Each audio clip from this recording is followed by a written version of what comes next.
నేరుగా ఈ ప్రభుత్వాన్ని నేను ఒక క్వశ్చన్ చేస్తా ఉన్నా, ఆన్సర్ మీరు చెప్తారా, రెవెన్యూ డిపార్ట్మెంట్ ద్వారా చెప్పిస్తారా? భూభారతి మిస్సింగ్ సర్వే నెంబర్లలో కట్టిన చలాన అమౌంట్ రీఫండ్ ఎందుకు కావడం? ఇలా దోపిడీదారులు ఎవరు? రెవెన్యూ డిపార్ట్మెంటా, తెలంగాణ ప్రభుత్వం?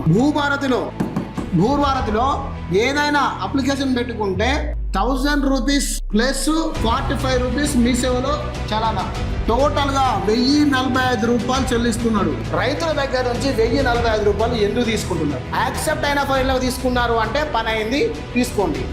రిజెక్ట్ అయిన ఫైళ్ళు కూడా ఎందుకు రీఫండ్ చేస్తలేరు?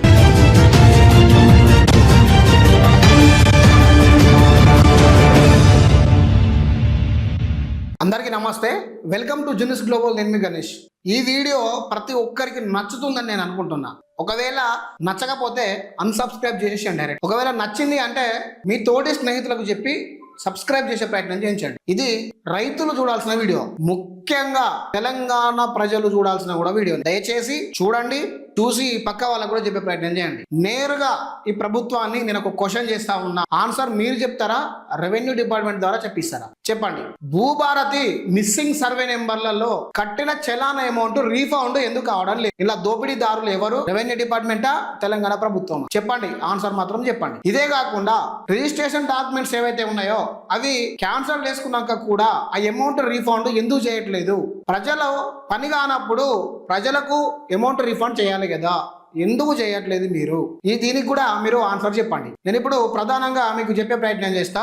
ఒక ఫార్మరు ఏం చేస్తున్నాడు అంటే, భూభారతిలో ఏదైనా అప్లికేషన్ పెట్టుకుంటే 1000 రూపీస్ ప్లస్ 45 రూపీస్ మీ సేవలో చలానా, టోటల్ గా 1045 రూపాయలు చెల్లిస్తున్నాడు. ఇది మిస్సింగ్ సర్వే నెంబర్ కు కట్టే చలానా. అయితే ఇది ఇట్లుంటే ఇప్పుడు ఫార్మర్ ఏం చేస్తుందంటే, భూభారతిలో అప్లికేషన్ పెట్టుకుంటే అది నేరుగా ఎక్కడికి పోతుంది అంటే GPO అనే క్యాండిడేట్లు వీళ్ళు వెరిఫికేషన్ చేస్తున్నారు. దీని తర్వాత జూనియర్ అసిస్టెంట్ అనే ఒక క్యాడర్ క్యాండిడేట్ దీన్ని వెరిఫికేషన్ చేస్తున్నాడు. దీని తర్వాత RI వెరిఫికేషన్ చేస్తా ఉన్నాడు. మళ్ళీ దీని తర్వాత ఎవరు చేస్తున్నారు?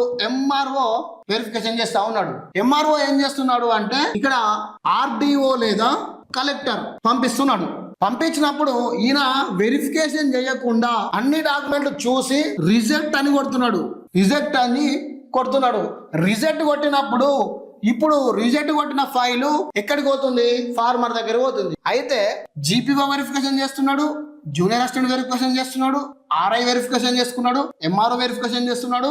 ఇక్కడ RDO దగ్గర పంపిస్తే ఏదో కారణంతో రిజెక్ట్ కొడుతున్నాడు. రిజెక్ట్ కొట్టినప్పుడు సరే, నీ దగ్గర ఏదో కారణం ఉంది, రిజెక్ట్ కొట్టినావు. ఇప్పుడు రిజెక్ట్ కొట్టిన తర్వాత ఫార్మర్ కట్టిన 1000 రూపాయలు ప్లస్ 1045 రూపాయలు దీనిని రీఫండ్ ఎందుకు చేయడం లేదు?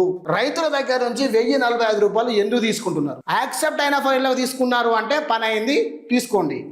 రిజెక్ట్ అయిన ఫైళ్ళు కూడా ఎందుకు రీఫండ్ చేస్తలేరు? రీఫండ్ చేయాలి కదా. భూభారతిలో పట్టా పాస్బుక్ రానప్పుడు 1045 రూపాయలు ఎందుకు తీసుకుంటారు మీరు? ఏ చట్ట ప్రకారంగా మీరు తీసుకుంటారు? ఒక రైతుకు పట్టాదారు పాస్బుక్ కోసం పేమెంట్ కడితే ఆ పేమెంట్ ప్రభుత్వానికి పోయి ఆయన పని అవుతుందని చెప్పి ఆలోచిస్తాడు. ఎప్పుడైతే రిజెక్ట్ అవుతుందో అప్పుడే మీరు ఈ అమౌంట్ను నేరుగా రైతుల ఖాతాల్లోకి ట్రాన్స్ఫర్ చేయాలి. ఎందుకు చేయట్లేదు? ఈ సొమ్ము మొత్తం ఎక్కడికి పోతుంది? దీనికి కారకులు ఎవరు? రైతులకు పని ఎందుకు కావడం లేదు? భూభారతి చట్టం ఎందుకు తీసుకొచ్చిర్రు? రైతులకు ఎందుకు న్యాయం జరగట్లేదు? ఈ ఫైల్లోనే కాదు, మిగతా ఫైళ్ళన్నిట్లో కూడా ఎందుకు రీఫండ్ చెయ్యట్లేదు? ఇలా దోపిడీదారులు ఎవరు అనుకోవచ్చు? రెవెన్యూ డిపార్ట్మెంట్ దోపిడీదారుడు అనుకోవచ్చా? ప్రభుత్వమే దోపిడీ చేస్తుంది అనుకోవచ్చా? భూభారతి తీసుకొచ్చి ప్రభుత్వం ప్రజల దగ్గర నుంచి డబ్బు దోపిడీ చేస్తుందా అని భావించవచ్చా? దీనికి సమాధానం చెప్తారా? ఈ ప్రజానీకానికి సమాధానం ఎవరు చెప్తారు? ప్రభుత్వం చెప్తాడా? ముఖ్యమంత్రి చెప్తాడా? రెవెన్యూ డిపార్ట్మెంట్లో ఉన్న మంత్రి చెప్తాడా? ఎవరు చెప్తారు? మీరే డిసైడ్ చేసుకోండి. ప్రజానీకానికి దీన్ని మీరు పవర్ పాయింట్ ప్రజెంటేషన్ కూడా మీరు చూపెట్టాలి. ఇది అసలు ముచ్చట. ప్రజలారా, ఒక్కసారి మీరు ఆలోచించండి. ఈ విధంగా దోపిడీ చేస్తూ ఉన్నారంటే ఎన్ని వేల కోట్లు పోతా ఉన్నాయి ప్రభుత్వానికి.